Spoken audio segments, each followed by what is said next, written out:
50 से 75 हजार पाकिस्तानी जो हैं वो यूके में आके जलील हो गए हैं बहुत ज्यादा। अच्छा। हुआ ये था, बरतानिया की हुकूमत ने हम्म। शुरू किए थे कुछ अरसा पहले केयर वीजास, कि अगर आप बुजुर्गों की, बूढ़ों की केयर कर सकते हैं, मेडिकल केयर कर सकते हैं नर्स के तौर पे या केयर टेकर के तौर पे, तो आपको उसमें वीजा मिलता था और आपके साथ आपकी फैमिली को भी वीजा मिल जाता था। तो पाकिस्तानी यहाँ पे चंद लोग हैं, उन्होंने क्या किया कि 25-25 हजार पाउंड का हर एक को वीजा बेचना शुरू कर दिया। हम्म। लोग अपने पाकिस्तान में जो जो उनके पास असासे थे, घर हो, भैंसे हो, उधार लेना है, कुछ करना है, वो करके अपना 25 हजार पाउंड दे के फिर सफर करके यहाँ पे आ जाते थे। और यहाँ पे हजारों लोग आ गए। अब वो क्वालिफाइड तो थे नहीं,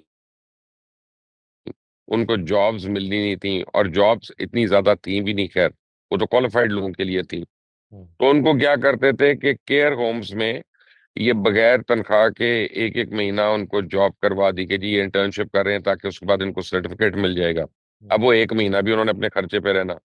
हम्म। उस एक महीने के बाद उन्होंने जॉब्स ढूंढनी या कोशिश करनी कि उनको मिल जाए, और वो नहीं मिल रही होती थी, क्योंकि श्रीलंका से, इंडिया से, फिलीपींस से, बांग्लादेश से जेन्युइन लोग आ रहे थे। वो ऐसा भर्ती माल नहीं आ रहा था कि जो पाकिस्तानी एजेंटों ने किया। तो फिर वो आप समझें कि 25 हजार पाउंड दे के आई, और ऊपर से उनका 25-30 हजार पाउंड लग जाता था यहाँ पे 6-7-8 महीने में। उसके बाद फिर वो कोई ऑड जॉब्स कर रहे हैं, कहीं छुप के जॉब्स कर रहे हैं, भागम भाग इस तरह से गैर कानूनी तौर पे। तो आज 22 तारीख को, यानी का 21 तारीख को आखिरी दिन था, बरतानिया ने पाकिस्तान के लिए वो केयर वीजाज ही खत्म कर दिए। हम्म। उन्होंने कहा जाओ अपना, तुम्हें नहीं देने। और उसके बरक्स उन्होंने इंडिया वालों को काफी छूट दी हुई है। हम्म। उनको 2 साल का वर्क वीजा मिल जाता है। हम्म। और जो है, ये पता नहीं मेरे पीछे किसी गोरे का कुत्ता भौंक रहा है, सिक्योरिटी वाला ही है, उसका कुत्ता है।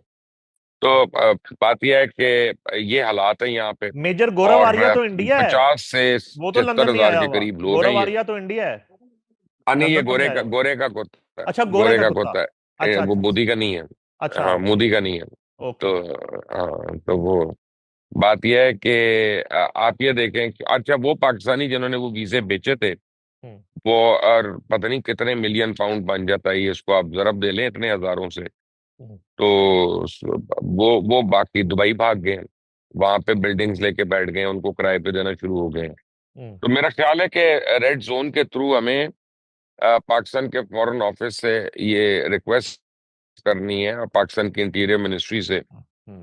कैसे लोगों का जो पाकिस्तानियों को यहाँ पे लाके जलील और खार करवा रहे हैं, उनके उन्होंने पाई पाई लूट ली है, कि हम्म। उनका भी एहतसाब हो, उनको राउंड अप हो, उनके एनआईसी कैंसिल हो, उनको ब्लैकलिस्ट में करें। हम्म। और ये लोग ना सिर्फ अपना मुल्क का नाम बदनाम करते हैं, वो तो करते हैं, हम्म। लेकिन आप देखें कितने मासूम लोग हैं जो इनके झांसे में आके, इनकी बातों में आके हर तरफ से उजड़ जाते हैं।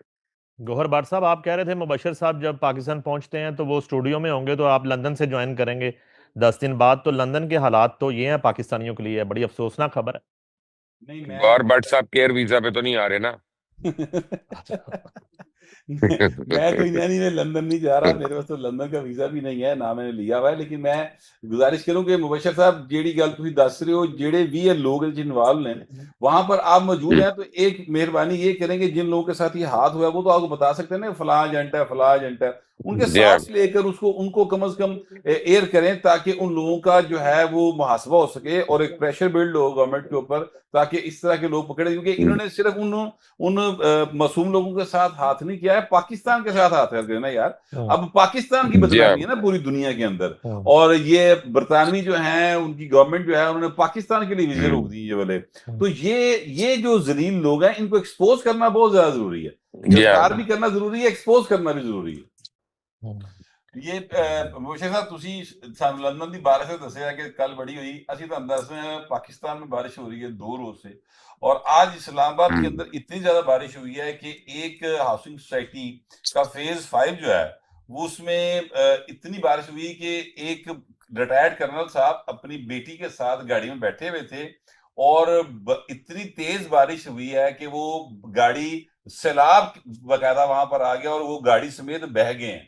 और इस वक्त पूरी की पूरी इस्लामाबाद की जो 112 2 रेस्क्यू टीमें हैं, वो कर्नल साहब को गाड़ी समेत ढूंढने की कोशिश कर रही हैं, गोताखोर लगे हुए हैं, क्योंकि वो गाड़ी बहकर दरिया सवा में चली गई है।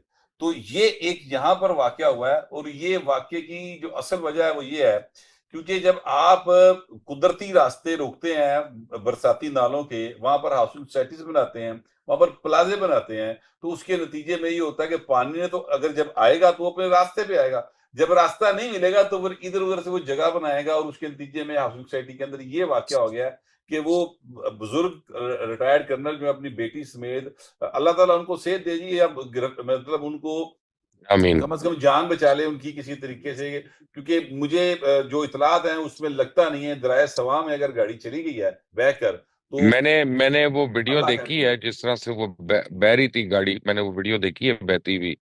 बड़ी खौफनाक वीडियो है। और देखें, आपने बिल्कुल सही कहा। अब सवाल ये पैदा होता है कि ये तो इंशाल्लाह मिल जाएंगे बाप बेटी, अल्लाह करेगा मिल जाएंगे, सेहत याब होंगे। लेकिन जो ये अप्रूवल्स देने वाले बाबू हैं, जो अपना ब्यूरोक्रेट हैं, जिन्होंने हाउसिंग सोसाइटियों की अप्रूवल दी, उनके ऊपर 302 का पर्चा होना चाहिए ना, उनको फांसी लगनी चाहिए।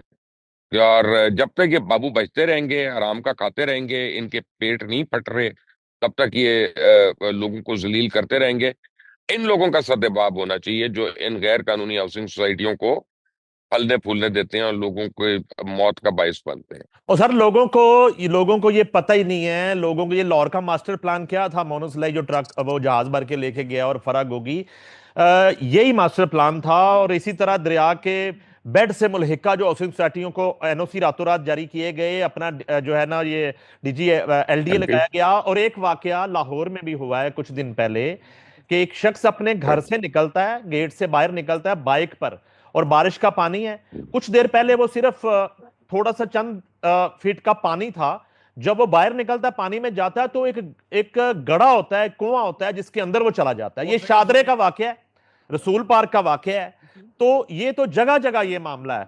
और अगर आप इनको खत्म करना शुरू करेंगे, इनके जो है, और कितने तो इनमें हुकूमत में शामिल वुजरा हैं जिनकी हाउसिंग सोसाइटियां हैं, कितने पार्लियामेंटेरियंस हैं। और ये मामला तो उस वक्त होता है जब वो अपोजिशन में जाते हैं, क्रैकडाउन होता है, उसके बाद जो है ना वो हुकूमत में आ जाते हैं। वो सियासत करते इसलिए, हुकूमत में आते इसलिए। अभी ये जो रूडा का है सारा प्रोजेक्ट, ये सारे का सारा नहीं, सब ये है दरिया के बेड का प्रोजेक्ट। कि जितना दरिया का बेड था उसके ऊपर अब चूंकि दरिया रावी में पानी नहीं होता, तो इसलिए वो ये सारा काम कर रहे हैं। मैं पिछली बार भी कहा था, मैं अभी आपको कह रहा हूं कि रूडा तो चलो जब बनेगा सो बनेगा। अभी के हालात ये हैं कि ये जो जिसको कहते हैं ना, ये सांदे की साइड जो बन क्रॉस करके सामने वाला एरिया है, वहां पर लाखों की आबादी है, घर बने हुए हैं, वहां पर बिजली के कनेक्शन है, पानी के कनेक्शन है, सुई गैस के कनेक्शन है। वो सारे का सारा किस तरह से बन गया कोई पूछने वाला नहीं है। और वो जमीनों के ऊपर बैठ के लोगों ने हजारों घर बना लिए हुए हैं, कोई पूछने वाला नहीं है। अगर इंडिया पानी छोड़ेगा तो पाकिस्तान के चैनल जो हैं या हम लोग जो है रोला पाड़ के कि भाई इंडिया ने पानी छड़ता तो ऐसे सैलाब आ गया, वो सैलाब नहीं आएगा, क्योंकि दरिया अपने रास्ते पे बह रहा होगा।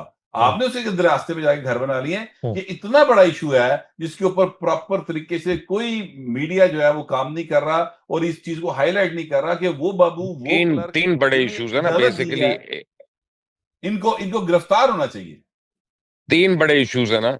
एक तो ये गैर कानूनी हाउसिंग सोसाइटियां, जिस तरह से भट्ट साहब ने कहा।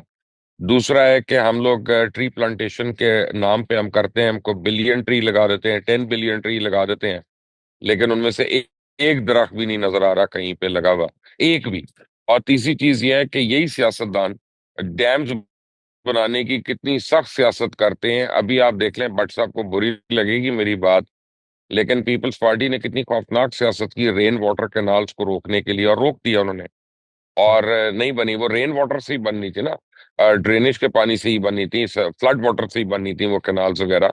ना डैम्स बनने देते हैं, ना कैनाल्स बनने देते हैं, ताकि लोग जो है, जिसा कराची जैसा शहर जो है, वहाँ पानी बिकता है, वहां बिकता है, वहां सबके घरों में पाइप्स हैं, सब कुछ है, लेकिन पानी टैंकरों पे आता है, और टैंकर पे भी पैसे दे के आता है, मुंह मांगे दाम दे के आता है। आई मीन हुकूमत किसकी है? सर हुकूमत पीपल्स पार्टी की है मैं वहां पे। आपसे गुजारिश बल्दिया करूं, की हुकूमत किसकी है? मेरी पीपल्स बात पार्टी की सुनिए है, और आज से नहीं सर, है। मेरी बात सुन ले जरा मुबशर साहब। फैसलाबाद जी के अंदर पानी बिकता है सर। फैसलाबाद जो है वो सिंध का हिस्सा नहीं है, और सर फैसलाबाद अभी पानी अभी आज से नहीं दिख रहा। एक मिनट जरा सेंट्रल ठहर जाए ना, पंजाब का एरिया है, ठीक है। अपना अगली कराची, बात सुन लें, अगली बात कराची सुन लें, से अगली शुरू बात होते यह हैं है ना। कि नहीं एक मिनट इस्लामाबाद के मेरी अंदर बात सुन पानी ले, दिखता है मेरी भाई। बात खत्म होने दे। बात है कि कराची में पिछले जब से मैं जागा हूँ, होश आया है, तब से अपना वहां पे पानी बिक रहा है ना। और कराची में कितनी बारी पीपल्स पार्टी की हुकूमत आ चुकी है, उनका हमेशा ठीक ये है। रोना था हमारे पास बल्दिया की हुकूमत नहीं है। अब तो वो भी कई साल से है, तो चले वहां से उसको टेस्ट केस बना लेते हैं ना। उसके बाद फैसलाबाद भी शुरू कर लेंगे, उसके बाद और जगहों पे भी शुरू कर लेंगे। लेकिन पाकिस्तान को सबसे ज्यादा रकम देने वाला मुल्क जो है, पाकिस्तान को सबसे ज्यादा रेवेन्यू देने वाला शहर, उसको हमने पानी की बूंद के लिए सील कर देते हैं।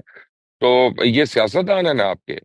ये मैं तो कहता हूँ ऐसी ऐसी चीजों को देख के तो मेरा दिल करता है कि मार्शल लॉ ही आ जाए, सबको नहीं ठीक नहीं, करे। और मार्शाल्लाह जितने तो ये खैर जमहूरियत के मुबशर साहब दिलदादा है ना, देखे इन ये सबको लितर पड़े। नहीं मेरी कर, बात सुन ले। अब आप जो है ना, आपके घर में पानी आ रहा है इसलिए आप बोल रहे हैं ये जमहूरियत और मार्शल लॉ। जिनके घरों में पानी नहीं आ रहा ना पीने का, उनसे पूछें कौन सा निजाम अच्छा है कौन सा अच्छा नहीं। उनको एक बूंद पानी की चाहिए, बस।